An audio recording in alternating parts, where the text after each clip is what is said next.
Viskas balionagynės šiandien prasidėjo. Balionagynės šiandien prasidėjo, jie jau skrydo, pasirodo jau porą metų, tik dėka kariuomenės. Šiandien mes žinom, kiek jų atskrenda ir kur jie skrenda. Tai ta problematika yra senai permanentinė, galima sakyti, problema egzistuoja.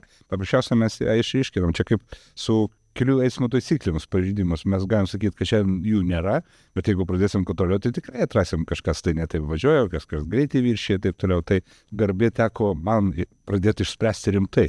Tai mes šiandien pradėjom rimtai spręsti tą problemą kartu VRM-ui, kartu KAM-ui, dėl to, kad oro dangaus kontrolė tai iš tikrųjų Krašto apsaugos ministerijos arba kariuomenės reikalas ir kopas čia tikrai aktyviai labai dalyvauja, aktyviai dabar reiškiasi tikrai man, pavyzdžiui, nežinau, ar anksčiau tai buvo, bet šiandien aš galiu pasidžiaugti, kad kariuomenė taip greitai reaguoja ir tie veiksmai prie sienos ir kiti veiksmai sinchronizuoja darbą su pasieniečiais, su oro navigacija, tikrai vyksta nuolat, net nespėjai sekti, kaip jie viską susitarė ir tikrai, aš manau, tai jau duoda rezultatą.